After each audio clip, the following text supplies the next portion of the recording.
வாங்க. வணக்கம் மக்களே. நம்ம சாப்பிடலாம் வாங்க. இப்போ மணி பார்த்தீங்கன்னா, சரியா 11 மணி ஆகுது. 11 மணிக்கு தான் நைட்டு சாப்பாடே சாப்பிடுறோம். இப்பதான் கடையெல்லாம் மூடி வச்சோம். மூடி வச்சுட்டு, நானும் என் பிள்ளையும் சாப்பிட வந்தோம்.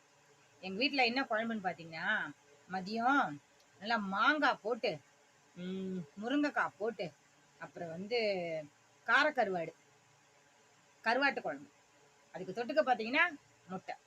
கோழி முட்டை. இன்னைக்கு இதான் எங்க சாப்பாடு. டெய்லிக்கும் இந்த நேரத்துக்கு தான் சாப்பிடுவீங்களான்னா அப்படியெல்லாம் இல்ல. நான் சீக்கிரம் சாப்பிட்டுருவேன் வயிறு பசிச்சா. என் மகன் மெதுவா சாப்பிடுவாரு. என் பாப்பா சீக்கிரம் சாப்பிட்டுருவா. இன்னைக்கு தான் சரி கடையெல்லாம் மூடிட்டு மெதுவா சாப்பிடலாமே அப்படின்னுட்டு சாப்பிட வந்தோம். வாங்க நீங்களும் சாப்பிடுங்க. நானும் உங்களுக்காக சாப்பிட்றேன். God bless you. எல்லாம் வல்ல இறைவன் உங்களை ஆசீர்வதிப்பாராக. மத்தியானம் தான் கருவாட்டு குழம்பு வச்சேன். ஆனா இன்னும் சாப்பிடல. ஏன்னா நான் லேட்டாக தான் காலை சாப்பாடே சாப்பிட்டேன். இப்பதான் சாப்பிட போறேன். குழம்பு எப்படி இருக்குன்னு தெரியல. சாப்பிட்டு பார்க்கலாமா? வாங்க சாப்பிடலாம். ம்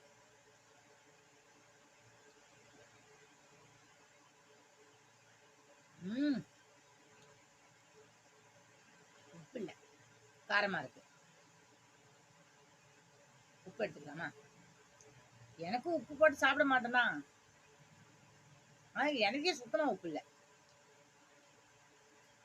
அந்த பையன் சாப்பிட்டுட்டு என்னை திட்டுவான். திட்ட மாட்டான், ஆனா முறைப்பான். இப்பெல்லாம் அவன் பெரிய ஆள் ஆயிட்டான். அவனுக்கு 18 வயசு ஆயிட்டாமா. அதனால அவர் என்னை திட்டுவாராமா. அதனால அவன் திட்டவும் செய்வான், முறைக்கவும் செய்வான். நம்ம உப்பு எடுத்து அந்த நாய்கிட்ட கொடுத்துடலாம். சரிங்களா? எனக்கு எப்படி இருந்தாலும் நான் சாப்பிட்ருவேன். உப்பெல்லாம் போடணும்னா எனக்கெல்லாம் அப்படிலாம் ஒன்றும் கிடையாது.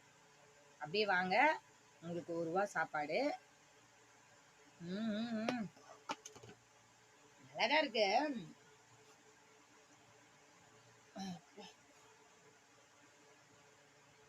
ஏ நான்சி, உப்பு எங்க? அங்க உப்பே காணும்.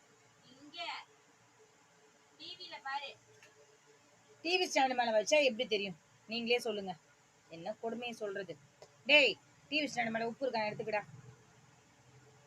சரி, நீங்களும் சாப்பிடுங்க. உங்க வீட்டுல என்ன குழம்பு என்ன சாப்பாடுன்னு எங்களுக்கு ஷேர் பண்ணுங்க, கமெண்ட் பண்ணுங்க. ராத்திரி எல்லாரும் சாப்பிட்டுட்டு படுத்து தூங்குங்க. Good night. எல்லாம் வல்ல இறைவன் உங்களை ஆசீர்வதிப்பாராக. ஆமென்.